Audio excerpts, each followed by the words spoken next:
ang babaeng tulad mo, hanggang sa paglilinis lang ng dumi ng anak ko ang silbi. Huwag kang feeling na asawa ka niya kung wala ka namang maibigay na marangyang buhay.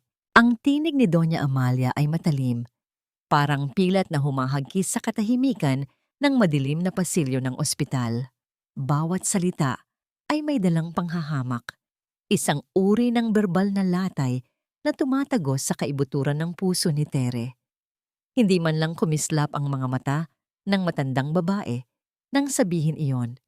Puno ang mga ito ng pagkadiri, na tila ang presensya ni Tere ay isang mantsa na kailangang burahin agad sa prestihiyosong pangalan ng pamilya Ilustre. Sa loob ng silid, nakahiga si Tristan, ang lalaking pinagsilbihan ni Tere ng 7 taon, ang lalaking binalot niya ng pagmamahal kahit sa mga sandaling sila ay kapos na kapos, ay nakaratay ngayon, walang malay. Ang mamahaling damit na suot nito, nagawa sa tela na hinabi at itinahi ni Tere sa loob ng 3 gabi, ay nakasabit sa gilid ng higaan, lukot at bahid ng alak. Sa paanan ng kama, nakita ni Tere ang isang piraso ng mamahaling alahas na pagmamayari ni Cheska, ang babaeng kasama ni Tristan nang mangyari ang trahedya sa loob ng hotel room. Naramdaman ni Tere ang unti-unting panlalamig ng kanyang mga daliri. Ang kanyang mga kamay na tila mga daliri ng isang mananahi na sanay sa pag-aayos ng mga punit ay kusang gumalaw. Pinulot niya ang alahas na yon. Ang metal ay malamig, matigas, at walang kasing pait na paalala ng katotohanang masakit tanggapin. Ang kanyang lalamunan ay tila nababalot ng tinik. Gusto niyang humiyaw, gusto niyang magtanong kung bakit. Ngunit ang boses niya ay parang sinulid na naputol. Ang lahat ng sakripisyo, ang lahat ng gutom na kanyang tiniis para lamang makapag-ipon si Tristan ng pambayad sa kursong magpapaangat sa kanila, ay tila isang telang napunit sa gitna at hindi na kayang tagpiin pa. Pumirma ka na, Tere, patuloy ni Doña Amalia, sabay abot ng isang dokumento. Ang mga kamay ng matanda ay kumikislap sa mga brilyante na siyang bunga ng perang kinuha nila mula sa pagod ni Tere. Pirmahan mo ito. Kapag may nakakaalam na na-stroke ang anak ko habang nasa hotel kasama ang babaeng iyon, mawawala ang posisyon niya bilang direktor. Ang reputasyon ng pamilya namin ang nakataya, hindi ang nararamdaman mong wala namang halaga. Tumingin si Tere sa dokumento, pagkatapos ay sa mukha ng kanyang asawa. Ang mga mata ni Tristan ay nakapikit. Walang kamalayan sa kasinungalingang ginagawa ng kanyang ina para lamang mapagtakpan ang kanyang pagkakasala. Naisip ni Tere ang kanyang sarili, ang babaeng nagtahi ng pangarap para sa isang taong hindi man lang marunong tumingin sa kanyang sakripisyo. Tila bumabalik sa kanyang isip ang bawat gabi na inubos niya sa pagtahi, ang bawat sentimong inipon niya sa loob ng maliit na lata, ang bawat pangakong binitiwan ni Tristan sa ilalim ng buwan na ngayon ay naglaho na parang usok. Bakit ba ang pagmamahal ay tila isang mahabang sinulid na laging nauubos bago pa man matapos ang damit na tinatahi? Saan ba nagkamali ang lahat? Kung ang tanging ginawa niya lang naman ay maging tapat sa isang pangako. Ang kawalan ng malay ni Tristan ay tila isang malupit na sumpa, isang huling pagtataksil na nag-iwan kay Tere sa gitna ng kadiliman. Sa bawat paghinga ng kanyang asawa, nararamdaman ni Tere ang paghinarin ng sarili niyang mundo. Tumingin siya sa bintana, sa labas, kung saan ang lungsod ay patuloy sa pag-ikot. Hindi alintana ang kanyang gumuho na mundo. Ang bawat tanong sa kanyang isipan ay nananatiling walang sagot. Sa gitna ng mabigat na amoy ng gamot at ang mapangaping titig ni Doña Amalia, unti-unting tumigas ang tingin ni Tere. Hindi na ito ang babaeng madaling pasunurin. Ang hapdi na kanyang nararamdaman ay hindi na lamang luha, kundi isang bagong uri ng pagbabago na unti-unting nabubuo sa kanyang kalooban. Ang bawat hakbang ni Tere palabas ng ospital ay tila paglalakad sa ibabaw ng mga bubog. Ang hangin sa labas ay maaliwalas, ngunit sa kanyang dibdib ay nananatiling nakadagan ang isang malaking bato ng kahihiyan. Hindi pa man natutuyo ang tinta ng kanyang lagda sa dokumentong nagtatakip sa kahihiyan ni Tristan, ay nararamdaman na niya ang pagbabagong magaganap sa loob ng mansyon ng mga ilustre. Pagdating niya sa kanilang tahanan, sinalubong siya ng katahimikan ng malawak na salas. Ang mga gamit na dati ay simbolo ng kanilang tagumpay ay tila naging mga saksi sa kanyang pagkabigo. Doon, nakaupo si Doña Amalia. Ang kanyang boses ay kalmado, ngunit ang bawat salita ay may dalang lason. Tere, huwag kang mag-isip ng kung ano-ano. Panimula ng matanda habang dahan-dahang humihigop ng tsa. Dapat mong tandaan ang utang na loob mo sa pamilyang ito. Nang ipinakilala ka ni Tristan sa amin, wala ka naman kundi ang mga punit-punit na damit mo at ang pagiging mananahi sa tabi ng kalsada. Kami ang nagbigay sa iyo ng pangalan, ng tirahan at ng dignidad. Naramdaman ni Tere ang pangangatog ng kanyang mga tuhod. Ang bawat salitang utang na loob na binibigkas ni Doña Amalia ay parang latigo na humahampas sa kanyang balikat. Iyon ang laging sandata ng matanda. Ang pagpaparamdam sa kanya na ang kanyang buong pagkatao ay isang malaking pagkakautang na hindi niya kailanman mababayaran. Opo, Doña Amalia, mahinang sagot ni Tere habang ang kanyang mga kamay ay mahigpit na nakahawak sa laylayan ng kanyang suot. Ang pagpapakumbaba na dati ay nagsilbing kalasag ni Tere ay tila nagiging isang kadenang pumipigil sa kanya na huminga ng malalim. Dapat mong intindihin na ang isang lalaking tulad ni Tristan ay nangangailangan ng luwag.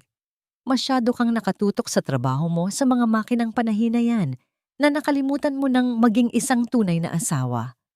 Kaya naghahanap siya ng iba, kaya siya napunta sa lugar na yon. Lahat ng ito ay kasalanan mo dahil hindi mo siya nabigyan ng sapat na atensyon. Patuloy ni Doña Amalia, habang ang kanyang mga mata ay nananatiling matalim at mapanghusga. Napapikit si Tere. Ang mga salita ng matanda ay unti-unting pumapasok sa kanyang isipan. Sinusubukang palitan ang katotohanan ng isang kasinungalingan. Sa loob ng ilang sandali, naniwala siya sa sinabi nito. Naisip niya, marahil tama sila. Marahil ay naging masyado siyang abala sa pag-iipon, sa pagtulong kay Tristan, kaya nawalan siya ng oras para sa pag-aalaga sa sarili at sa kanilang pagsasama. Ngunit sa ilalim ng pagdududa, may isang munting tinig sa loob niya na nagsasabing hindi ito tama. Habang naglalakad siya patungo sa kanyang kwarto, nakita ni Tere ang kanyang lumang sewing machine na nakatabi sa sulok. Ang makinang yon ang naging saksi sa lahat ng kanyang paghihirap, ang nakinig sa bawat hibik na hindi niya mailabas sa harap ng pamilya ilustre.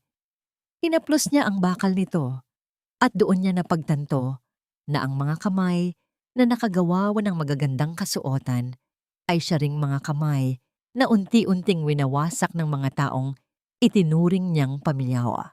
Isang lihim na text message ang pumasok sa kanyang lumang telepono. Isang babala mula sa bangko tungkol sa hindi autorisadong pag-withdraw sa account na siya lamang ang may hawak ng password.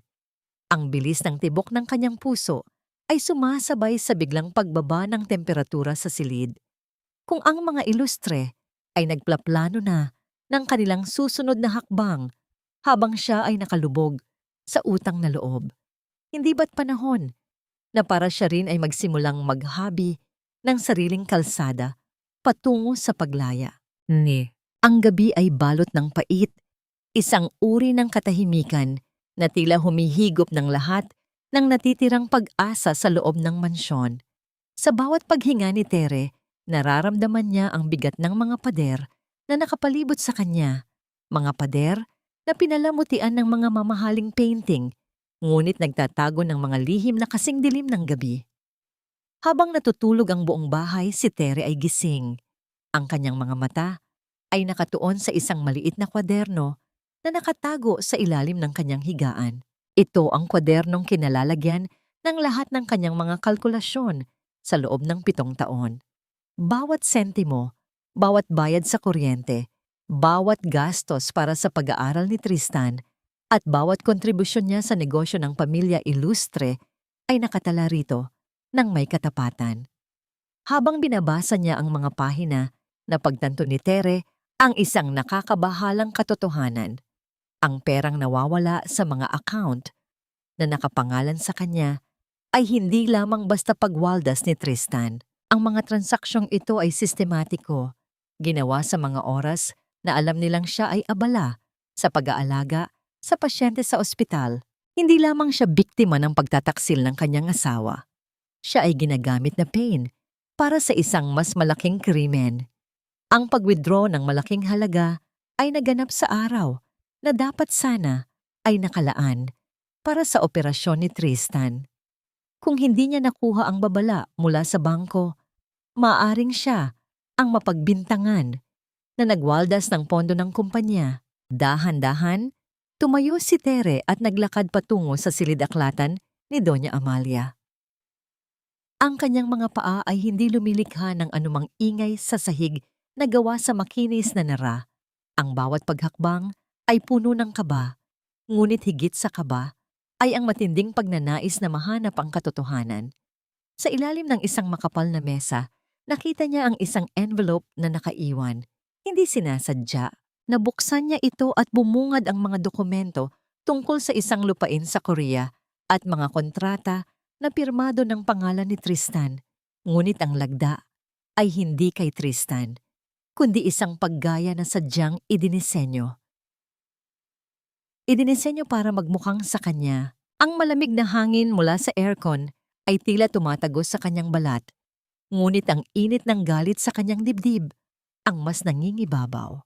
Hindi pala pagmamahal ang kailangan ng pamilyang ito mula sa kanya, kundi isang legal shield na gagamitin nila para takpan ang kanilang kasakiman. Ang utang na loob na laging binabanggit ni Doña Amalia ay wala ng iba, kundi isang tanikala para hindi siya makawala habang unti-unti nilang nilulunod ang kanyang buhay. Binalikan ni Tere ang kanyang kwarto bago pa man magising ang sinuman. Ang kanyang mga kamay ay hindi na nanginginig sa takot, kundi sa isang matinding determinasyon. Naupo siya sa harap ng kanyang makinang panahi. Hinaplos ang bawat bahagi nito at sa unang pagkakataon, sa loob ng maraming taon, hindi siya umiyak. Sa halip, isang maliit at mapait na ngiti ang namutawi sa kanyang mga labi. Kung ang mga ilustre ang nagtuturing sa kanya na isang mananahi lamang, ipakikita niya sa kanila kung gaano kahusay manahi ng isang diskarte na hindi nila inaasahan. Hindi na siya ang babaeng luluhod at magmamakaawa.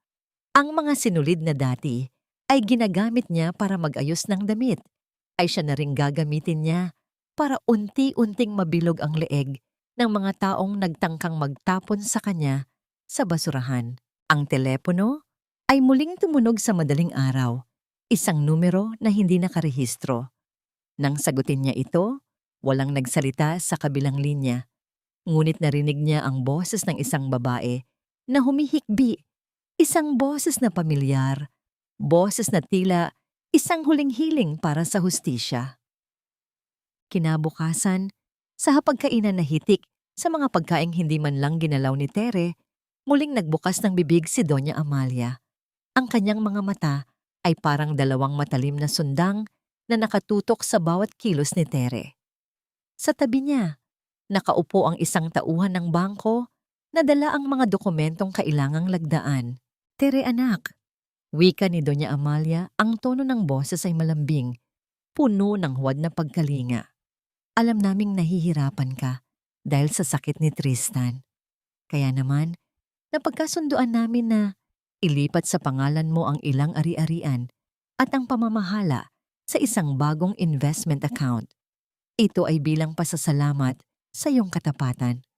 Para na rin hindi ka na magtrabaho pa sa talyer na yan na nakakasira ng iyong mga kamay. Inilapag ng matanda ang isang makapal na folder sa harap ni Tere. Ang mga dokumento ay amoy mamahaling papel, ngunit sa ilong ni Tere, amoy ito ng isang bitag.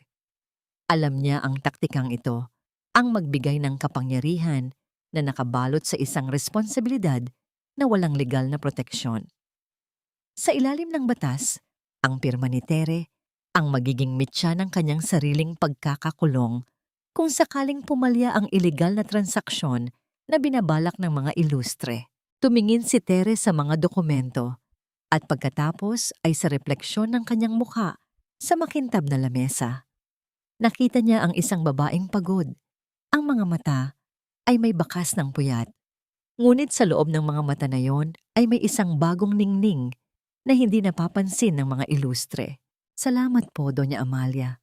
Napakalaki po nito. Sagot ni Tere, ang kanyang tinig ay mahinahon, walang bakas ng pag-aalinlangan. Ngunit bilang asawa na nagmamahal sa pamilyang ito, sa tingin ko ay mas mainam na basahin ko munang mabuti ang mga ito. Hindi po ba't ito ang turo ninyo sa akin? Ang pagiging maingat sa bawat sinulid na ating hinahawakan. Nagbago ang ekspresyon ni Doña Amalia. Ang kanyang mga labi ay bahagyang nanginig.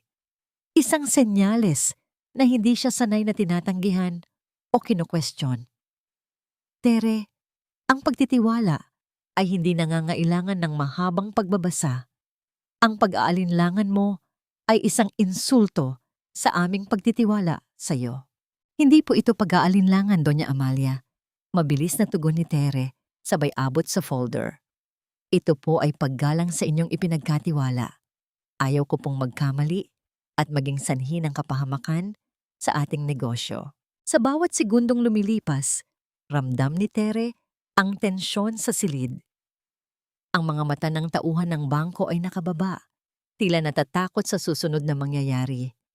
Nang makuha ni Tere ang folder, agad siyang tumayo at nagpaalam.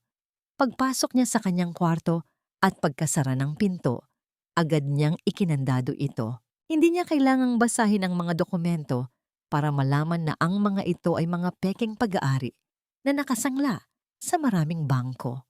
Ang mga ilustre ay hindi nagbibigay ng regalo. Sila ay nagpapasa ng basura sa mga taong sa tingin nila ay walang laban. Ngunit sa pagkakataong ito, ang basura na ibinigay nila kay Tere ay ang tanging ebidensya na kailangan niya para itumba ang kanilang buong imperyo. Sa loob ng folder, may nakita siyang isang maliit na resibo ng isang pribadong detective agency na aksidenteng naipit. Ang pangalan ni Cheska ay nakasulat doon, kasama ang isang address na hindi pamilyar sa kanya. Ang mga ilustre ay hindi lang nagplaplano laban sa kanya. Sila ay nasa gitna ng isang maduming laro kung saan pati ang mananayaw na si Cheska ay may sariling mga baraha na itinatago sa kanyang manggas. Biglang tumunog ang telepono. Iyon na naman ang tumatawag. Sa pagkakataong ito, sinagot ni Tere. Sino ka? Tanong niya. Ang boses ay matatag, puno ng awtoridad. Ang taong magpapakita sa iyo kung paano sunugin ang kanilang mansyon. Sagot ng boses sa kabilang linya. Isang boses na hindi niya inaasahan. Boses ng taong dapat sana ay matagal na niyang kinalimutan. Ang gabi ay kasing itim ng mga sikretong nakabaon sa loob ng mansyon ng mga ilustre. Matapos ang tawag na yon, hindi mapakali si Tere. Ang pangalan sa resibo na kanyang hawak ay tila isang susi na unti-unting nagbubukas sa isang pinto na matagal nang nakakandado. Hindi siya maaring magkamali. Ang bawat kilos niya mula ngayon ay dapat maging kasing ingat ng isang mananahi na naglalagay ng borda sa telang seda. Nakaitim na jacket at simpleng maong, lumabas si Tere sa likod na pinto ng mansyon, lumalakad sa gitna ng kadiliman ng hardin. Ang boses sa telepono ay nagtakda ng tagpuan sa isang maliit na kainan sa labas ng lungsod, isang lugar na hindi kailanman papasukin ng mga taong tulad nina Doña Amalia. Pagdating niya, bumungad sa kanya ang isang babaeng nakasuot ng sombrero. Ang mukha ay bahagyang nakatago sa dilim. Nang mag-angat ito ng tingin, nakilala siya ni Tere. Siya si Elena, ang dating sekretary ni Tristan, bago pa man siya naging opisyal na kasintahan nito. Si Elena ang babaeng biglang nawala sa kumpanya nang magsimulang umangat si Tristan sa posisyon. Hindi ka dapat nandito, Elena. Bulong ni Tere habang nauupo sa tapat nito. At ikaw rin, Tere. Akala nila ay ikaw ang sunod-sunuran nilang mananahi. Sagot ni Elena, ang boses ay puno ng pait. Ilang taon nila akong ginamit. Ako ang nag-ayos ng mga peke nilang dokumento. Ako ang nagtago ng mga illegal offshore accounts nila. Pero nang hindi na ako nakapagsilbi dahil sa aking sakit, itapon nila ako na parang basahan. Inilabas ni Elena ang isang USB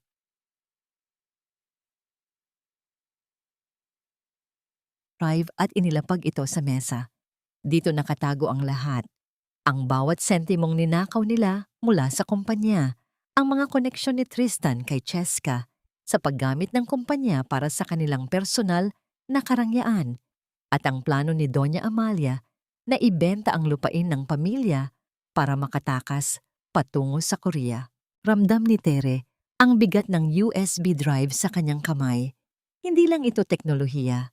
Ito ay ang katibayan ng kanilang mga kasalanan. Bakit mo ito ibinibigay sa akin? Tanong ni Tere. Dahil alam kong ikaw lang ang may sapat na dahilan para tapusin sila. Hindi mo lang sila gustong parusahan, gusto mong bawin ang iyong dangal. Sagot ni Elena. Ngunit mag-ingat ka. Hindi lang basta mga ilustre ang kalaban mo. Ang mga taong kasangkot sa pag-aari ng lupaing iyon ay mga taong hindi marunong magpatawad. Bumalik si Tere sa mansyon bago pa man mag-umaga. Ang bawat hakbang niya ay puno ng bagong determinasyon. Pagdating sa kanyang silid, ikinabit niya ang USB drive sa kanyang lumang laptop. Habang binubuksan niya ang mga file, unti-unting lumilinaw ang lahat. Ang bawat transaksyon ay nakalista, bawat pirma ay peke, at ang bawat desisyon ay sadyang idinisenyo para iwan si Tere na walang laban sa mata ng batas. Ngunit may isang bagay na hindi nila nakita. Sa bawat file na kanilang binura, may naiwang digital footprint na si Tere mismo ang naglagay noon pa man, bilang bahagi ng kanyang pag-iingat sa tuwing nagkakaroon siya ng duda sa mga dokumentong pinapapirmahan sa kanya. Ang mga ilustre ay nag-isip na siya ay walang alam, pero ang totoo, siya ang taong nakakaalam ng lahat ng kanilang mga guhit sa tela. Kinabukasan, sa hapagkainan, nakita ni Tere si Doña Amalia na nakangiti sa kanya, isang nangiti na puno ng panlilinlang. Kumusta ang pagbabasa ng mga dokumento, Tere? Handa ka na bang pumirma? Tumingin si Tere sa matanda. Ang kanyang mga mata ay kalmado, walang bakas ng takot. Ngumiti siya pabalik. Isang ngiti na hindi na mapagpakumbaba, kundi isang nangiti na nagsasabing, tapos na ang laro ninyo. Handa na ako, Doña Amalia. Sagot ni Tere. Ngunit may ilang mga kondisyon na kailangan nating pag-usapan bago ang pirmahan. Tumahimik ang buong hapagkainan. Ang tunog ng kutsara na tumatama sa pinggan ay tila isang malakas na pagpukpok sa pandinig ni Doña Amalia. Ang kanyang mga mata ay nanlaki at ang kanyang kamay na hawak ang baso ng juice ay bahagyang nanginig. Kondisyon. Anong kondisyon ang sinasabi mo, Tere? Tanong ng matanda. Sinusubukang itago ang kaba sa likod ng isang pilit na awtoridad. Huminga ng malalim si Tere. Inilapag niya ang folder ng mga dokumento sa mesa, ngunit hindi niya ito binitawan. Ang pamilya ilustre ay kilala sa pagiging maingat, hindi ba? Kaya naman, bago ko ilagay ang aking pirma, gusto ko ng ganap na paglilipat ng lahat ng asset ng kumpanya na nakapangalan sa akin patungo sa isang bagong trust fund na ako lamang ang may kontrol. Ito ay para sa aking proteksyon bilang asawa na nagmamahal sa pamilyang ito. Tumawa si Doña Amalia, isang tawang puno ng pangungutya. Trust fund? Saan mo natutunan ang mga ganyang terminolohiya? Sa pagtatahi mo ba? Hindi po, sagot ni Tere ng matapang. Ang boses ay direkta at walang alinlangan. Natutunan ko ito sa mga dokumentong iniiwan ninyo sa mga mesa at sa bawat transaksyong ipinapapirma ninyo sa akin sa loob ng 7 taon. Alam ko ang halaga ng bawat sinulid na hinahawakan ko, Doña Amalia. At alam ko rin kung kailan napupunit ang tela. Sa kabilang dulo ng mesa, si Tristan, na kasalukuyan pang nagpapagaling sa kanyang pagkakastroke, ay bahagyang gumalaw. Ang kanyang mga mata ay nakatingin kay Tere, puno ng pagtataka at isang pamilyar na takot. Ramdam ni Tere ang pagbabago sa kapaligiran. Ang mga ilustre ay hindi na nakatingin sa kanya bilang isang mahinang mananahi. Ngayon, nakatingin sila sa kanya bilang isang taong may hawak ng kanilang hinaharap. Kung hindi mo pipirmahan ang mga dokumento ngayon, Tere, mawawalan ka ng karapatan sa lahat. Banta ni Doña Amalia, ang kanyang boses ay naging malamig at mapanganib. Wala naman po talaga akong kinuha sa inyo, sagot ni Tere. Ang kanyang nangiti ay nananatiling matamis, ngunit puno ng pait. Ang lahat ng mayroon ako ay bunga ng aking pagpapagal. Ang tanging hiling ko lang ay ang kalayaan ko at ang katiyakan na hindi ako madadamay sa mga transaksyong hindi ko naman dapat panagutan. Tumayo si Tere at naglakad patungo sa pinto. Bago siya lumabas, lumingon siya sa matanda. Pag-isipan ninyo ito, Doña Amalia. Mayroon kayong 3 araw. Pagkalipas ng 3 araw, kung wala pa ring malinaw na kasunduan, ang mga dokumentong hawak ko ay hindi na lamang sa inyo makakarating. Paglabas ni Tere, naramdaman niya ang matinding kaba sa kanyang dibdib. Ngunit kasabay nito ang isang gaan na hindi niya kailanman naramdaman. Ang mga ilustre ay gulat. Hindi nila inaasahan ang ganitong katapangan. Ang mga boses sa loob ng bahay, ang mga bulong ng mga tauhan, ang pag-aalaala ng mga katulong ay nagsimulang magbago. Nakikita na nila na ang hangin ay nagbabago. Sa loob ng kanyang kwarto, binuksan ni Tere ang kanyang computer. Doon, nakita niya ang isang email mula sa isang bangko sa labas ng bansa.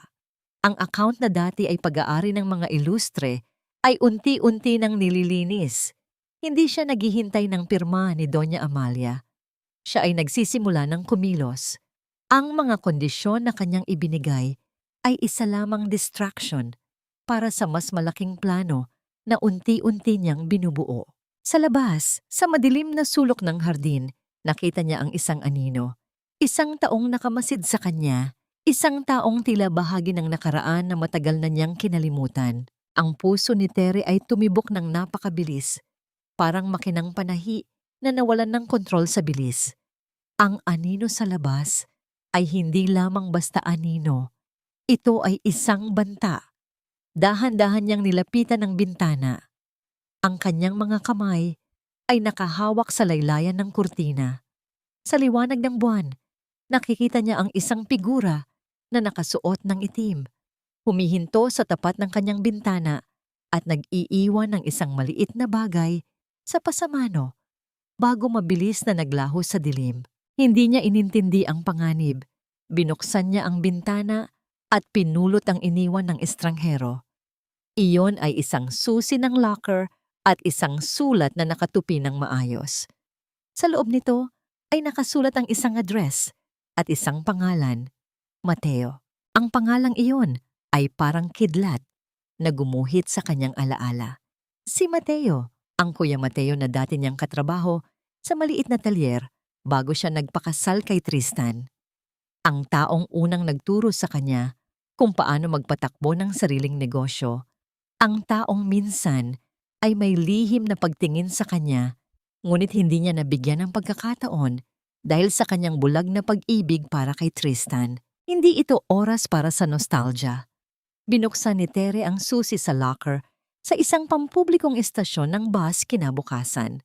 Sa loob nito ay hindi pera, kundi isang orihinal na kopya ng Transfer of Assets na pirmado ni Doña Amalia. Isang dokumentong nagpapatunay na ang lahat ng lupain ng pamilya, ilustre, ay nakasangla na sa isang dayuhang bangko. Ang petsa ng pagsasangla ay 2 araw pa lamang ang nakalilipas. Ginamit ng mga ilustre ang pangalan ni Tere bilang garantor. At kapag hindi ito nabayaran sa loob ng 1 linggo, si Tere ang dadalhin sa presinto, hindi ang pamilya ilustre. Ang talino ninyo, Doña Amalia, bulong ni Tere habang tinitingnan ang dokumento. Ang plano ng pamilya ay malinaw. Gagawin siyang scapegoat, itatapon siya sa kulungan. Habang sila ay tumatakas patungong Korea, bit-bit ang lahat ng pera. Bumalik si Tere sa mansyon na may dalang sandata. Pagpasok niya, sinalubong siya ng isang matinding tensyon. Nakatayo sa sala si Tristan, bagaman mahina pa ang katawan, ang kanyang mga mata ay puno ng galit. Nakatayo sa tabi nito si Cheska, ang babaeng walang pakialam, na nag-aayos ng kanyang kuko sa harap ni Doña Amalia. "Saan ka nanggaling, Tere?" tanong ni Tristan. Ang boses ay paos, ngunit puno ng pagbabanta. "Nakita ka ng mga security namin na lumabas ng madaling araw. Ano ang binabalak mo?" Hindi nagpadala sa takot si Tere. Lumapit siya sa kanila. Ang kanyang mukha ay seryoso. Ang kanyang tindig ay kasing tigas ng bakal. Inilapag niya ang hawak na dokumento sa mesa, sa harap mismo ni Tristan. "Itatanong niyo kung ano ang binabalak ko?" Sagot ni Tere. Ang kanyang tinig ay malamig na parang yelo. "Itanong niyo sa inyong ina kung bakit nakasangla na ang lahat ng ari-arian ng pamilyang ito sa ilalim ng aking pangalan nang wala akong pahintulot. Gusto niyo akong gawing bilanggo para makatakas kayo, hindi ba? Pero nagkamali kayo ng kinalkula. Hindi na ako ang babaeng marunong lang tumahi ng inyong mga damit. Ako na ngayon ang may hawak ng karayom na magbubura sa inyong pangalan." Nanginig ang mga kamay ni Doña Amalia. Si Cheska naman ay tumigil sa pag-aayos ng kuko at tumingin kay Tristan nang may halong takot. Ang bawat salita ni Tere ay hindi lamang isang pag-amin. Ito ay isang deklarasyon ng giyera. "Wala kang mapapatunayan, Tere," sigaw ni Doña Amalia. Ang boses ay nanginginig sa galit. "Sino ang maniniwala sa isang mananahing tulad mo laban sa isang pamilyang ilustre?" "Ang batas," sagot ni Tere nang walang pag-aalinlangan. "At ang mga bangko na ngayon ay naghihintay na lamang ng aking senyales para i-freeze ang inyong mga account." Ang tunog ng sirena ng pulis ay tila isang matalim na kutsilyong humahati sa tensyon sa loob ng mansyon. Si Tristan, na kanina lang ay handang manakit, ay natigilan. Ang kanyang kamay na nakataas ay dahan-dahang bumaba. Ang kanyang mukha ay namutla, na parang papel. Si Doña Amalia naman ay tila nawalan ng boses. Ang kanyang pagiging dominante ay naglaho. Napalitan ng isang pagtatangkang magtago sa likod ng mga kurtina. "Anong nangyayari? Tere, ano ang ginawa mo?" Sigaw ni Cheska. Ang kanyang boses ay nanginginig sa takot. Tumakbo siya patungo sa bintana at nang makita ang mga pulis na papasok, ang kanyang mukha ay naging kasing puti ng pader. Hindi sumagot si Tere. Nanatili siyang nakatayo sa gitna ng salas. Ang kanyang tindig ay matatag, parang isang hukom na naghihintay ng tamang pagkakataon. Nang bumukas ang pinto at pumasok ang mga opisyal, hindi sila para kay Tere. Sa halip, lumapit ang pinuno ng mga opisyal sa mesa kung saan nakalatag ang mga pekeng dokumento. "Ginoong Tristan Ilustre at Ginang Amalia Ilustre, may warrant po kami para sa inyong pag-aresto dahil sa kasong estafa at fraudulent document falsification." Wika ng opisyal. Ang bawat salita ay parang suntok sa sikmura ni na Tristan at Amalia. Si Doña Amalia ay mabilis na humarap kay Tere. Ang kanyang mga mata ay naglalabas ng apoy ng puot. Ikaw ang nagsumbong. Pagkatapos ng lahat ng ginawa namin para sa'yo, ito ang isusukli mo?" Ngumiti si Tere ng mapait. "Ang ginawa ninyo para sa akin? Ang pagpaparamdam sa akin na ako ay basura? Ang paggamit sa akin para sa inyong mga ilegal na gawain? Iyan ang ginawa ninyo, Doña Amalia. Hindi ko kayo isinumbong. Ang sarili ninyong kasakiman ang naghatid sa inyo sa puntong ito." Sa isang iglap, nagbago ang lahat. Si Tristan, na kanina ay nagmamalaki, ay biglang bumagsak sa upuan. Ang kanyang katawan ay nanginginig dahil sa labis na takot at hiya.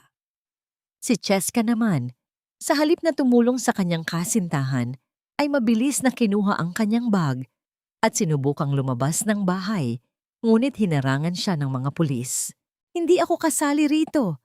Si Tristan ang may utos ng lahat. Siya ang nag-utos sa akin na pumirma sa mga accounts. Sigaw ni Cheska. Ang kanyang tunay na kulay ay lumabas na. Wala na ang pagiging sweet at mapagmahal na babae. Ang natira na lamang ay isang taong desperadong iligtas ang sarili. Napanood ni Tere ang lahat.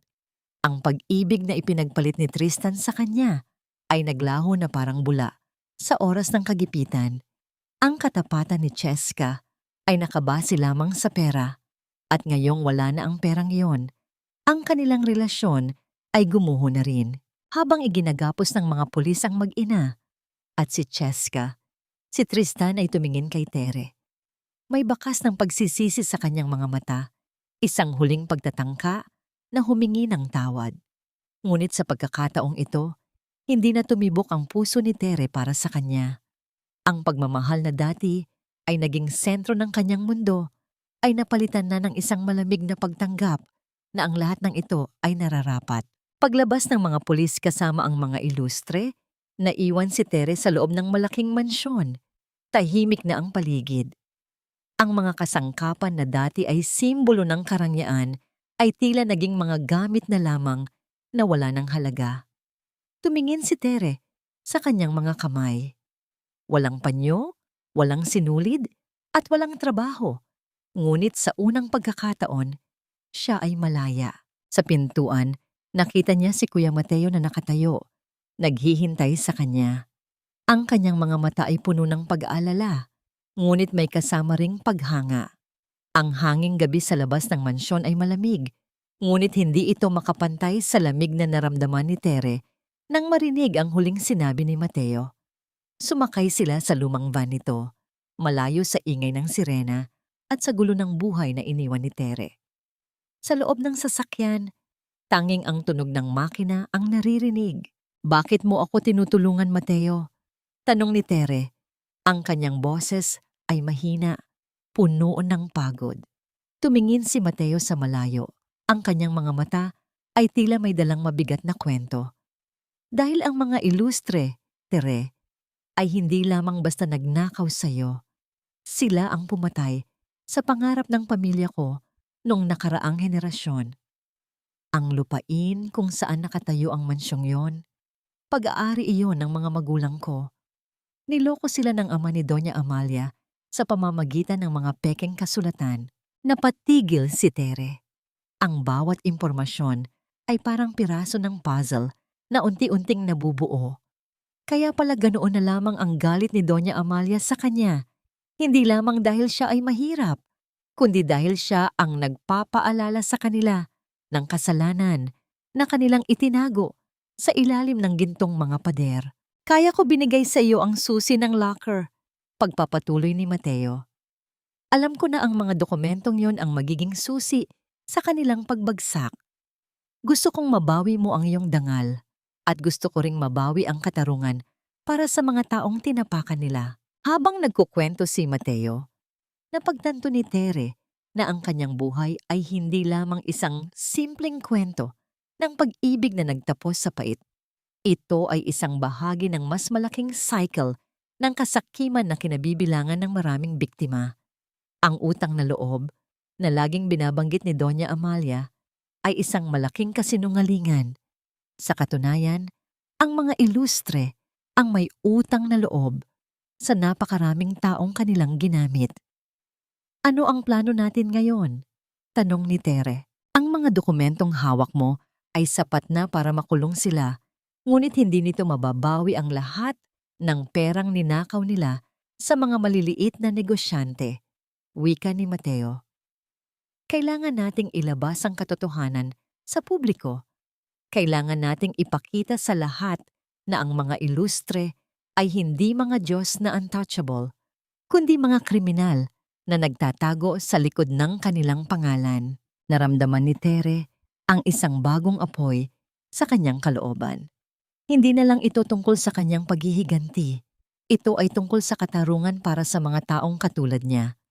Naalala niya ang mga kasamahan niya sa talyer. Ang mga babaeng katulad niya na patuloy na nagtatrabaho nang walang laban sa mga abusadong employer. Gawin natin, matatag na sagot ni Tere. Ihanda natin ang mga dokumento. Ilalantad natin ang lahat sa media. Hindi na natin hahayaan na may iba pang maging biktima ng kanilang kasakiman. Ngunit sa gitna ng kanilang pagpaplano, isang tawag ang pumasok sa telepono ni Tere. Hindi ito mula sa pulis. Mula ito sa abogado ng mga ilustre na nagbabanta na babawiin ang lahat gamit ang kanilang koneksyon sa gobyerno. Hindi pa sila tapos, Tere, babala ni Mateo. Hihigpitan nila ang laro. Ngayong alam na nilang may kakampi ka, gagawin nila ang lahat para sirain ka. Kinabukasan, hindi sinalubong si Tere ng balita tungkol sa pagkakakulong ng mga ilustre. Sa halip, ang bumungad sa kanya sa telebisyon at sa bawat social media feed ay ang mukha ni Doña Amalia.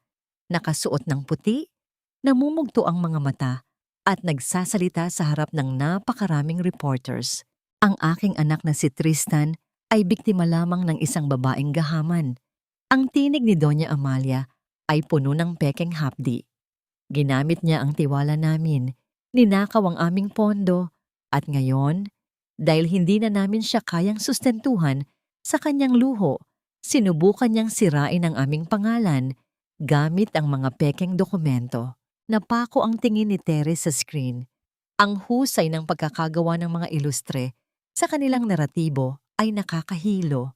Ginawa nilang biktima ang sarili at si Tere naman ang ginawang kontrabida, ang babaeng mahirap na hindi nakontento at naghangad ng yaman. Ang bawat komento sa internet ay puno ng pangungutya sa kanya. Gold digger, ingrata, mananahi na walang utang na loob. Ang kapal ng mukha nila. Galit na bulong ni Mateo habang pinapatay ang telebisyon. Alam ng buong lungsod kung gaano sila kagarbo. Pero ngayon, nagpapanggap silang kawawa? Ganyan sila, Mateo. Kalmado ngunit may diin na sagot ni Tere. Ang kanyang mga kamay ay nakatiklop sa kanyang kandungan, hindi na nanginginig. Ang hiya o kahihiyan ay hindi nila nararamdaman dahil para sa kanila, ang pera at reputasyon ang tanging batas. Gagamitin nila ang bawat sentimo nila para linisin ang kanilang imahe at ilubog ako. Hindi lamang sa media ang kanilang pag-atake. Ang mga supplier ng mga materyales na kailangan ni Tere para sa kanyang maliit na negosyo ay biglang tumangging magbenta sa kanya. Ang mga landlord sa lugar kung saan matatagpuan ang kanyang maliit na talyer ay nakatanggap ng mga banta na padadalhan sila ng kaso kung hindi nila palalayasin si Tere. Ang pamilya ilustre ay ginagamit ang kanilang impluensya para gutumin si Tere sa literal na kahulugan ng salita. Tere, baka kailangan na nating magtago, suhestyon ni Mateo. Delikado na ang sitwasyon. May mga taong nakita sa labas ng bahay ko kanina, mga lalaking mukhang hindi pulis. Tumingin si Tere sa labas ng bintana. Nakita niya ang mga anino ng mga sasakyan na nagbabantay sa tapat ng kanilang kinaroroonan. Ang takot ay naroon, ngunit higit sa takot ay ang pag-unawa. Ito ang kanilang pinakamahina at pinakamapanganib na sandali. Kung susuko siya ngayon, mananatili silang makapangyarihan at siya ang tatanggap ng lahat ng parusa. Hindi tayo magtatago, Mateo. Sagot ni Tere, ang kanyang mga mata ay nagniningning sa determinasyon. Kung gusto nilang ilaban ito sa publiko, pagbibigyan natin sila. Kung gusto nilang gawin akong kontrabida, ipakikita ko sa kanila kung paano lumaban ang isang babaeng walang mawawala. Kinuha ni Tere ang kanyang telepono. Hindi niya tinawagan ng media. Tinawagan niya ang isang taong hindi man lang naisip ng mga ilustre na makakausap niya. Ang accountant na dating nagtatrabaho para sa bangkong pinaglagakan ng pondo ni Doña Amalia. Hello! Ako ito si Tere. May gusto akong ibigay sa iyong impormasyon na sigurado akong ikagugulat ng publiko. Wika ni Tere. Ihanda mo ang mga account statement. Ngayong gabi, ilalabas natin ang katotohanan, hindi sa pamamagitan ng salita, kundi sa pamamagitan ng mga numero na hindi marunong magsinungaling. Ang tunog ng pagkasira ng pinto ay parang kulog sa gitna ng katahimikan ng gabi. Bago pa man makapagsalita si Tere, hinila na siya ni Mateo sa likod ng malaking cabinet. Ang mga lalaking nakamaskara ay hindi mga magnanakaw. Ang kanilang mga kilos ay disiplinado. Militar ang dating. Niluray nila ang bawat sulok ng silid. Hinahanap ang laptop ni Tere, ang tanging gamit na naglalaman ng mga ebidensyang magpapabagsak sa mga ilustre. Nasaan ang mga file? Sigaw ng isa sa kanila. Ang boses ay malalim at puno ng banta. Si Tere, na kanina lang ay nagbabanta sa mga ilustre, ay nakaramdam ng matinding kaba. Ngunit sa ilalim ng cabinet, habang hawak ang kanyang maliit na hard drive, napagtanto niya. Hindi nila makukuha ang gusto nila dahil ang tunay na backup ay hindi na nasa laptop. Ipinadala na niya ito sa email ni Elena, ang dating sekretarya, at ang accountant na kanyang nakausap. Nang makalabas ang mga lalaki dala ang sirang laptop, mabilis na lumabas sina Tere at Mateo. Hindi sila nag-aksaya ng oras. Direkta silang tumungo sa istasyon ng radyo kung saan ang isang kilalang broadcaster na kilala sa pagiging matapang, si Mang Bert, ay may programang live. Pagdating nila, hingal na hingal si Tere. Mang Bert, kailangan niyo akong pakinggan. Ang kwentong ipinapakalat ng mga ilustre ay isang malaking kasinungalingan. Sa loob ng studio, sa harap ng mikropono, ang kamay ni Tere ay hindi na nanginginig. Inilabas niya ang mga printout ng mga bank statement at ang mga kontratang pirmado ni Doña Amalia. Hindi niya kailangang sumigaw. Ang bawat numero, bawat petsa, at bawat lagda ay nagsasalita para sa kanya. Ang mga ilustre ay nagsasabing, "Ako ang nagnakaw." Wika ni Tere sa harap ng mikropono. Ang kanyang boses ay malinaw at puno ng kapangyarihan na umabot sa libu-libong nakikinig sa radyo. Ngunit narito ang pruweba. Ang mga account na ginamit nila para sa kanilang marangyang pamumuhay ay parehong account na ginamit nila para dayain ang mga maliliit na negosyante at ang kumpanyang kanilang pinamunuan. Hindi ako biktima ng aking sariling kagustuhan. Ako ay biktima ng kanilang kasakiman. Habang nagsasalita si Tere, ang mga linya ng telepono sa istasyon ay nagsimulang mag-init. Hindi lamang ang mga tao ang nakikinig, maging ang mga ahensya ng gobyerno ay nagsimulang mag-imbestiga sa mga impormasyong ibinunyag niya. Sa loob ng mansyon, habang nakakulong sa kanilang silid dahil sa house arrest, nakita ni na Doña Amalia at Tristan sa telebisyon ang pagkakabunyag ng kanilang mga lihim. Ang mukha ni Doña Amalia ay naging abo.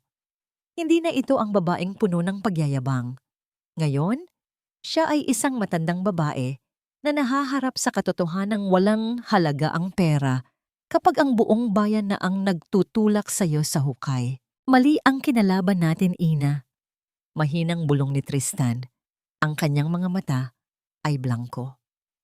Mali ang inakalala nating mahina lang siya dahil siya ay isang mananahi. Ngunit hindi pa tapos ang lahat.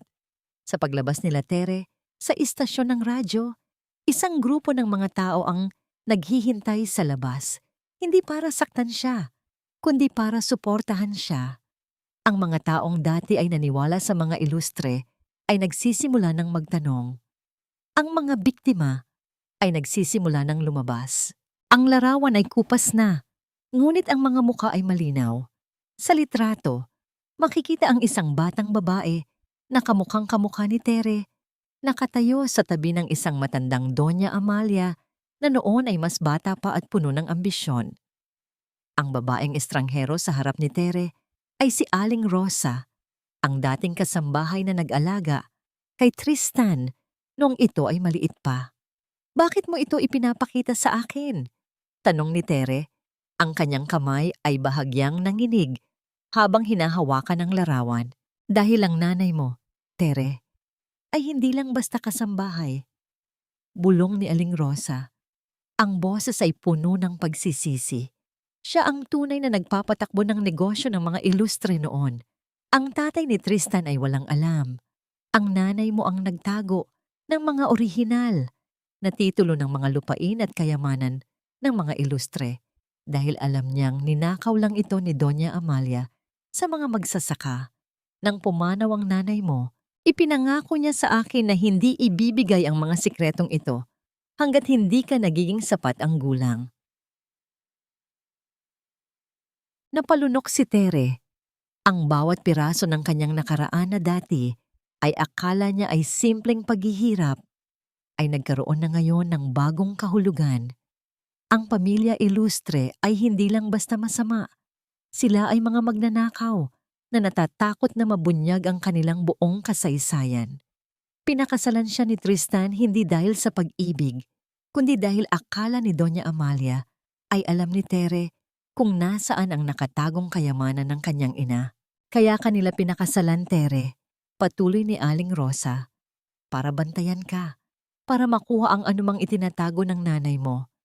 Ang pagtrato nila sa'yo na parang basura ay paraan nila para sirain ang iyong loob at mapilitan kang aminin ang sikreto. Ramdam ni Tere ang panlalamig ng kanyang buong katawan. Hindi lang siya asawang biktima ng pagtataksil, siya ay naging target ng isang malaking paghahanap sa kayamanan na nakabalot sa isang mapanlinlang na pagsasama. Ang bawat utang na loob na ibinibintang sa kanya ay paraan lamang ni Amalia para kontrolin siya. Nasaan ang mga titulo, Tere? Tanong ni Mateo, na ngayon ay tahimik na nakikinig sa tabi niya. Tumingin si Tere sa malayo. Naalala niya ang lumang baul ng kanyang ina na ipinamana sa kanya. Ang baul na akala niya ay puno lang ng mga lumang sinulid, tela, at mga gamit sa pananahi. Doon, sa ilalim ng pinakailalim na bahagi ng baul, may isang nakatagong sulok na hindi niya kailanman nabuksan. Nasa bahay, sagot ni Tere. Nasa ilalim ng aking talyer. Ngunit sa sandaling iyon, ang kanilang usapan ay naputol ng isang tawag mula kay Elena. Tere, mabilis. Sinusubukan nilang sunugin ang iyong talyer. Alam nilang nandoon ang hinahanap nila. Sa gitna ng gabi, mabilis na pinaandar ni Mateo ang van. Ang bawat pagliko ay puno ng panganib. Hindi lamang ito laban para sa katarungan ngayon. Ito ay laban para sa pamana ng kanyang ina at ang katotohanang matagal nang itinatago sa loob ng mga dingding ng bahay ng mga Ilustre. Ang mansyon at ang talyer ay naging sentro ng isang digmaan na hindi matatapos hanggat hindi lumalabas ang katotohanan. Ang init ng apoy ay humahampas sa mukha ni Tere, ngunit mas mainit ang galit na nag-aalab sa kanyang dibdib. Hindi siya pumayag na lamunin ng apoy ang tanging alaala ng kanyang ina. Habang ang talyer ay unti-unting kinakain ng mga dila ng apoy, nakita niya si Tristan sa kabilang panig ng kalsada. Ang kanyang mga mata ay blangko at puno ng desperasyon. Hawak ang isang canister ng gasolina. Tristan! Sigaw ni Tere. Ang kanyang boses ay humahawi sa ingay ng nagbabagang kahoy. Napalingon si Tristan. Ang kanyang mukha ay nababalot ng uling at pawis. Nang makita si Tere, ang kanyang mga mata ay nanlaki sa takot. Hindi siya inasahan ni Tristan na darating pa. Wala na ito, Tere. Tapos na ang lahat. Susunugin ko ang lahat para walang maiwang ebidensya. Hindi nakinig si Tere. Sa kabila ng pagpigil ni Mateo, mabilis na tumakbo si Tere patungo sa pintuan ng talyer. Ang bawat paghinga niya ay mahirap dahil sa kapal ng usok, ngunit ang kanyang isipan ay nakatuon lamang sa isang bagay, ang lumang baul sa ilalim ng sahig. Gamit ang isang basang tela na kinuha niya sa labas. Binalot niya ang kanyang ilong at pumasok sa nagbabagang gusali. Ang mga dingding ay nagsisimula ng gumuho. Naririnig niya ang mga tunog ng mga kahoy na nag-aagawan sa pagkabali. Sa ilalim ng kanyang workbench, gamit ang huling lakas, hinukay niya ang sahig hanggang sa mahawakan ang malamig na bakal ng baul. Mabigat ito, puno ng bigat ng kasaysayan at mga lihim na kailangang malaman ng mundo. Nang makalabas siya, bumagsak ang bubong ng talyer. Isang malakas na pagsabog ang naganap sa loob, ngunit siya ay nasa labas na, yakap-yakap ang baul. Si Mateo ay mabilis na lumapit sa kanya. Tinulungan siyang makatayo. Sa kabilang panig, nakita nila ang mga pulis. at bumbero na nagdatingan. Ang bawat kilos ni Tristan, ang kanyang pagtatangkang tumakas at ang hawak niyang lalagyan ng gasolina ay nakunan ng video ng mga residente at ng mga CCTV na nakakabit sa mga katabing tindahan. Wala nang paraan para makalusot pa siya. Tristan Ilustre, arestado ka sa kasong arson at attempted murder, wika ng opisyal habang iginagapos ang mga kamay nito. Walang sinabi si Tristan. Tumingin lang siya kay Tere. Ang kanyang mga mata ay puno ng pagsisisi na huli na para sa lahat. Ang mga ilustre na dati ay untouchable ay unti-unti nang kinukulong ng rehas ng katarungan. Pagbalik sa sasakyan, binuksan ni Tere ang baul. Sa loob, hindi lamang mga titulo ng lupa ang naroon. May mga liham din mula sa kanyang ina. Mga liham na naglalaman ng mga pangalan ng mga opisyal ng gobyerno na tumanggap ng suhol mula sa mga ilustre upang mapadali ang kanilang mga ilegal na gawain. Hindi lang ito laban sa isang pamilya, Mateo. Wika ni Tere habang binabasa ang isa sa mga liham. Ito ay laban sa isang buong sistema ng katiwalian. Ang pagkakasunog ng talyer ay ang naging daan para mabuksan ko ang baul na ito. Ang bawat papel na hawak niya ay isang bala. Ngayong hawak na niya ang buong katotohanan, wala nang makakapigil sa kanya. Hindi na siya ang babaeng nagtatahi para sa iba. Siya na ang naghahanda ng telang gagamitin para ibalot ang mga taong nagtangkang pumatay sa kanyang kinabukasan. Ang pangalang nakasulat sa liham ay hindi basta-basta. Iyon ang pangalan ni Congressman Valderrama, ang taong itinuturing na tagapagtanggol ng katarungan sa kanilang distrito, ang taong laging nakikita sa mga billboard na nangangako ng katapatan. Siya rin ang taong humahawak sa investigasyon laban sa pamilya Ilustre. Kaya pala ang mabagal ng usad ng kaso, Mateo. Bulong ni Tere, habang ang kanyang mga kamay ay nanlalamig. Ang katarungang hinahanap natin ay hawak ng taong mismong nag-utos sa mga ilustre na gawin ang lahat ng ito. Sila ay mga tuta lamang ng isang mas malaking interes. Hindi lang ito simpleng kaso ng estafa. Ito ay isang network ng katiwalian na nag-uugnay sa mga ilustre at sa mga opisyal na dapat sana ay nagpapatupad ng batas. Ang pagkakaaresto kay Tristan ay tila isang paraan lamang para isakripisyo ang mga ilustre para hindi na mabunyag ang partisipasyon ng mga matataas na opisyal. Kung ilalabas natin ang impormasyong ito, Tere, hindi lang mga ilustre ang kakalabanin natin. Babala ni Mateo. Ang kanyang boses ay puno ng pag-aalala. Kakalabanin natin ang mga taong may sariling hukbo, mga taong kayang magpabura ng pangalan ng kahit sino sa mapa. Ngunit hindi na uurong si Tere. Ang apoy ng talyer ay hindi lamang sunog. Ito ay nagsilbing liwanag na nagbukas ng kanyang mga mata. Hindi na siya natatakot sa kamatayan dahil sa loob ng 7 taon, ang buhay niya sa piling ng mga ilustre ay parang kamatayan na rin. Habang nag-iisip ng susunod na hakbang, isang sasakyan ang biglang huminto sa harap ng kanilang tagpuan. Hindi ito pulis. Isang grupo ng mga kalalakihan sa itim na suit ang lumabas. Hindi sila marahas, ngunit ang kanilang presensya ay nagdadala ng nakakasulasok na kapangyarihan. Ginang Tere, inimbitahan kayo ni Congressman Valderrama sa kanyang opisina, wika ng isa sa kanila. Huwag ninyong tanggihan ang imbitasyong ito para sa ikabubuti ng lahat. Tumingin si Tere kay Mateo. Nakita niya ang pag-aalangan sa mga mata nito, ngunit nakita rin niya ang paninindigan. Hindi siya maaring tumanggi. Ang pagtanggi ay pag-amin na siya ay natatakot. Sige, sagot ni Tere. Pupunta ako. Pero ipaalam ninyo sa kanya, hindi ako pupunta bilang biktima. Pupunta ako bilang taong may dalang katotohanan. Pagdating nila sa opisina ng kongresista, ang paligid ay napakatahimik. Si Congressman Valderrama ay nakaupo sa likod ng isang malawak na mesa, nakangiti ng matamis, na tila ba sila ay nagkikita lamang para sa isang magiliw na usapan. Tere, napakagaling mong manahin ng kwento.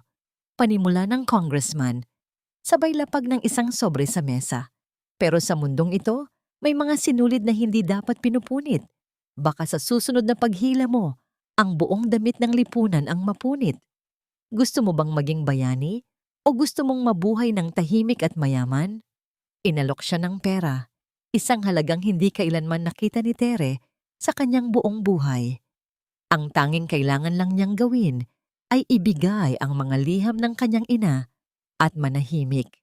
Ang boses ng libu-libong tao sa labas ng gusali ay umalingaw-ngaw, isang dagundong ng katarungan na hindi na kayang patahimikin ng kahit anong pera. Ang mga tao ay nagtipon matapos kumalat sa social media ang live streaming ni Mateo mula sa labas ng opisina ng kongresista. Ang imbitasyon na sana'y magiging paraan para patahimikin si Tere ay naging entablado para sa kanyang pinakamalaking revelasyon. Nanginginig ang mga kamay ni Congressman Valderrama, hindi na dahil sa galit, kundi dahil sa matinding takot sa nakikita niya sa labas ng bintana. Ang kanyang maskara ng pagiging tagapagtanggol ay tuluyan ng natunaw sa harap ng katotohanang inilalantad ni Tere. Hindi ka makakalabas ng buhay rito, Tere. Bulong ng congressman habang dahan-dahang kumukuha ng baril sa ilalim ng kanyang mesa. Ngunit bago pa man niya ito maitutok, bumukas ang pinto. Hindi mga gwardiya ang pumasok, kundi mga miyembro ng National Bureau of Investigation, NBI, na kasama ang mga mamamahayag na matagal nang naghahanap ng butas sa mga operasyon ni Valderrama. Hindi lang sila basta pumasok, dala nila ang search warrant at ang mga kopya ng bank statement na ipinadala ni Tere sa media kanina lang. Congressman Valderrama, kayo ay nasa ilalim ng arrest dahil sa korupsyon at pag-uutos ng arson. Wika ng pinuno ng NBI. Tumingin si Tere sa congressman. Ang kanyang mga mata ay walang halong awa. Sabi mo, ang katarungan ay hindi ibinebenta. Tama ka. Ngunit nakalimutan mong sabihin na ang katarungan ay hindi rin matatago ng kahit anong gintong sinulid. Habang inilalabas si Valderrama, ang mga tao sa labas ay naghiyawan. Ang bawat tao na naapi ng mga ilustre at ni Valderrama ay naramdaman ang matagal nilang hinihintay na tagumpay. Si Mateo ay mabilis na lumapit kay Tere at niyakap ito, isang yakap ng pagkakaibigan at paghanga sa katapangang ipinakita nito. Sa kabilang banda, sa loob ng detention, nakita ng mga ilustre sa telebisyon ang pagbagsak ng kanilang protektor.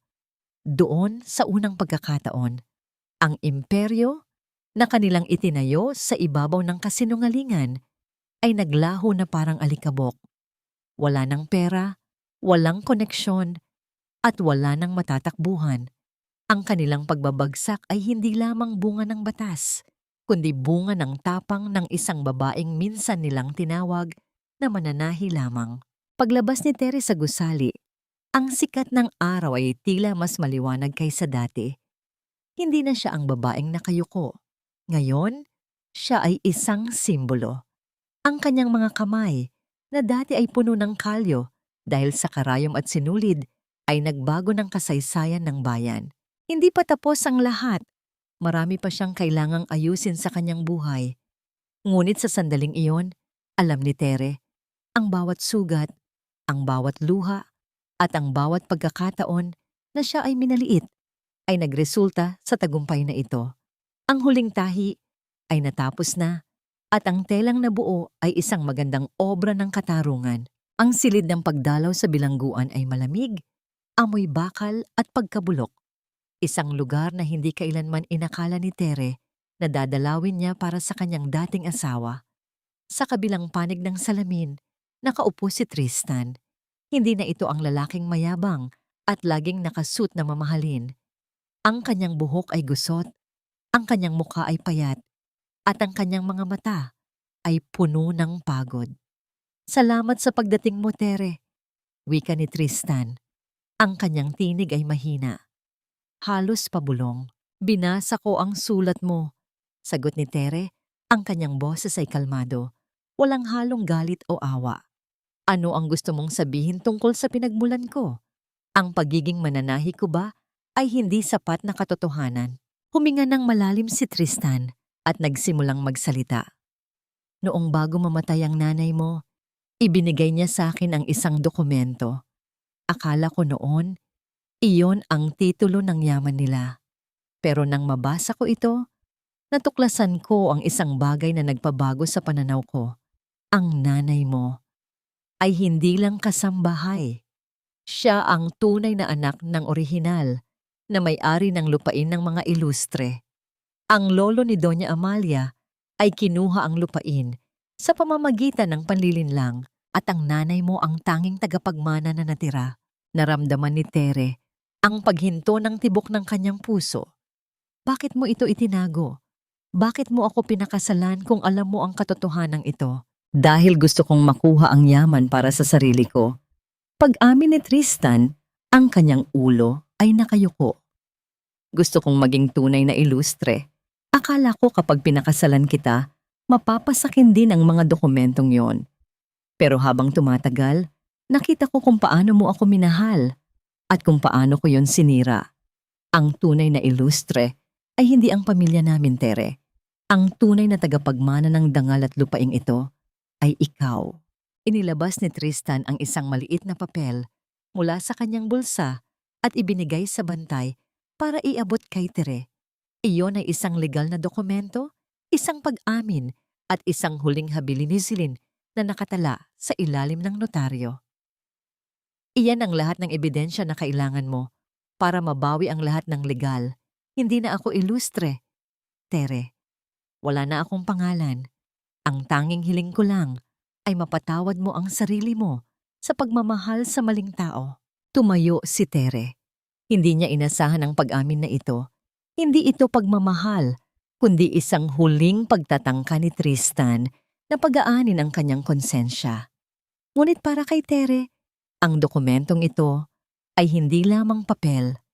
Ito ay ang pagbabalik ng isang hustisya na matagal nang ninakaw. Paglabas niya ng bilangguan, sinalubong siya ng liwanag ng araw. Sa labas, naghihintay si Mateo.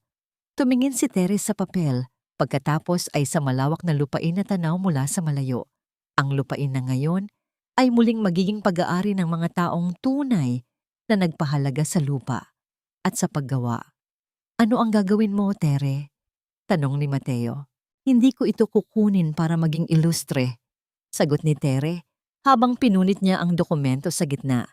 Hindi dahil sa galit, kundi dahil sa isang desisyong malaya. Kukunin ko ito para ibalik sa mga magsasaka at sa mga taong tunay na nagtrabaho sa lupang ito. Tapos na ang era ng mga ilustre.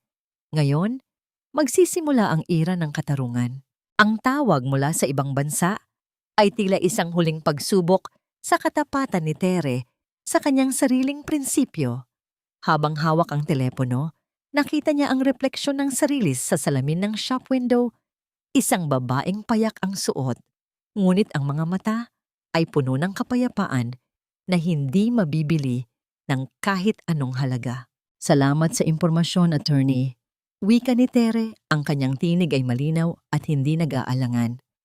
Ngunit ang asset na yan, ibigay ninyo ito sa mga pamilyang nawala ng tirahan dahil sa mga ilegal na transaksyon ng mga ilustre. Gawin ninyo itong pondo para sa kanilang pagbangon. Wala akong kailangang makuha mula sa nakaraang ito. Binaba niya ang telepono. Ramdam ni Mateo na nasa tabi niya ang bigat ng naging desisyon ni Tere. Sigurado ka ba, Tere? Iyon ay maaaring maging simula ng iyong sariling imperyo. Ang imperyo ay laging nagtatapos sa pagbagsak, Mateo. Sagot ni Tere habang nakatingin sa abot-tanaw kung saan ang araw ay dahan-dahang lumulubog. Gusto ko lang ng isang simpleng buhay. Ang buhay na dati ay pinangarap ko bago pa man ako nakilala ng mga ilustre. Isang buhay na gawa sa sarili kong sikap, hindi sa nakaw na yaman ng iba. Ilang buwan ang lumipas, ang mansyon ng mga ilustre ay naging isang komunidad. Isang sentro ng pagtutulungan kung saan ang mga kababaihan sa kanilang nayon ay natututo ng pagtahi, paggawa ng mga produktong lokal at pag-aaral ng karapatang pantao. Ang talyer ni Tere ay hindi na lamang isang maliit na kwarto. Ito ay naging isang pundasyon ng pag-asa. Hindi na siya ang Tere na naghihintay ng validation mula sa isang lalaki.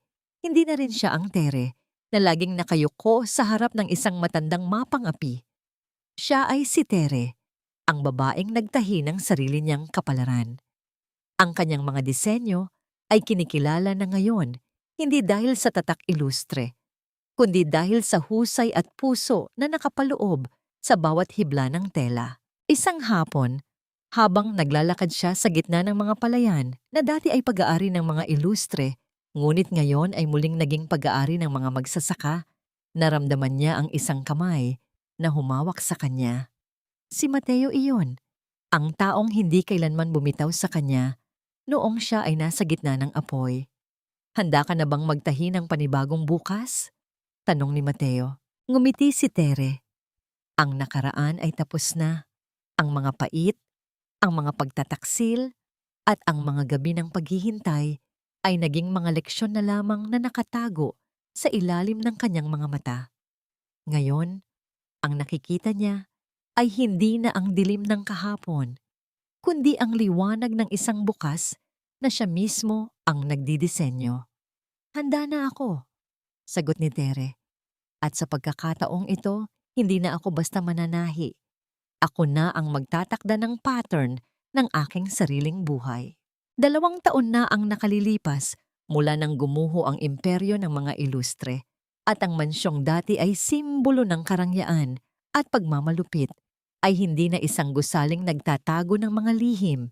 Ngayon, ito ay tinatawag na sentro ng paglaya, isang lugar kung saan ang mga kababaihan ay nagtitipon upang mag-aral ng kasanayan, humanap ng proteksyon, at muling buuin ang kanilang mga wasak na pangarap.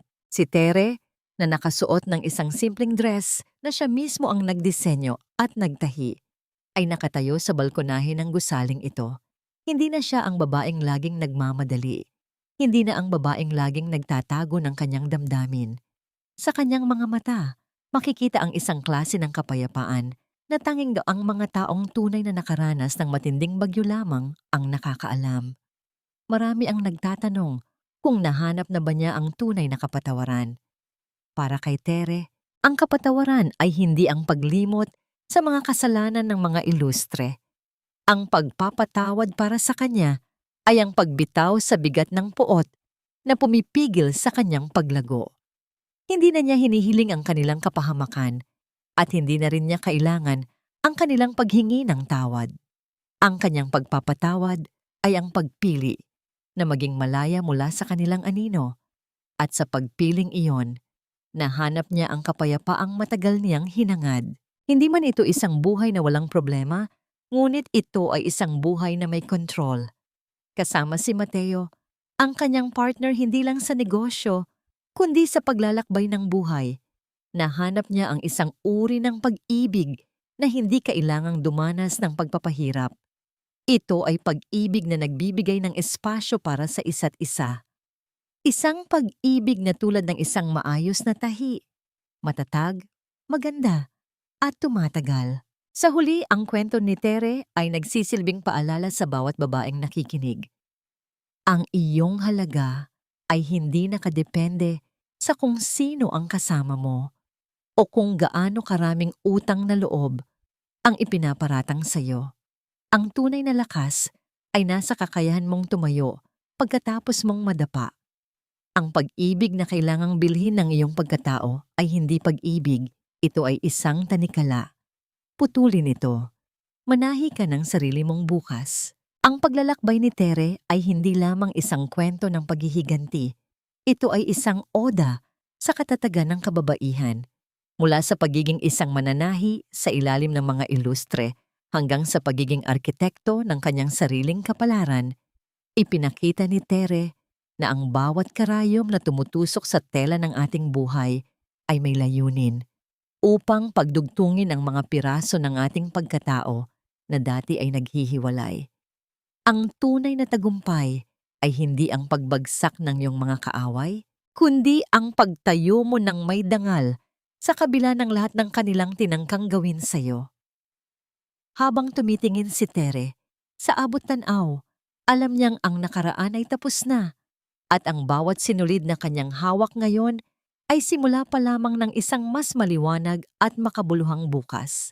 Ang bawat sinulid na ating hinahabi ay may kanya-kanyang kwento ng sakit at tagumpay at ang bawat pagkakataong tayo ay nasaktan ay isa lamang bahagi ng pattern na bumubuo sa ating tunay na pagkatao. Mga mahal kong tagapakinig, maraming salamat sa inyong paglalakbay. Kasama ko hanggang sa huling pahina ng kwentong ito.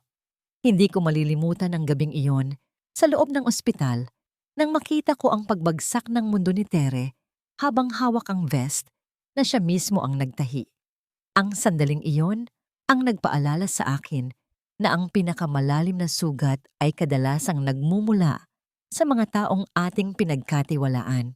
Ang kwentong ito ay inspirasyon mula sa mga tunay na buhay ng mga kababaihang pinili ang manahimik upang maging matatag at ang bawat eksenang inyong narinig ay binuo mula sa tunay na pag-unawa sa bigat ng pagpili sa sarili sa gitna ng pagsubok. Kung ikaw ang nasa posisyon ni Tere, pipiliin mo rin bang bitiwan ang lahat ng yaman at dangal na ipinaglaban ng pamilya Ilustre o hahanapin mo pa rin ang paraan para makuha ang nararapat sa iyo? Habang nakikinig kayo ngayon, marahil ay abala kayo sa pagluluto, paglilinis, o nagpapahinga pagkatapos ng mahabang araw. Nasaan ka man ngayon, nais kong malaman mong ang iyong kwento ay mahalaga rin. Kung may mabigat kang dinadala o kung may lihim kang laban, bukas ang ating comment section para sa inyo. Ibahagi ang inyong mga karanasan dahil dito may mga taong handang makinig at umunawa.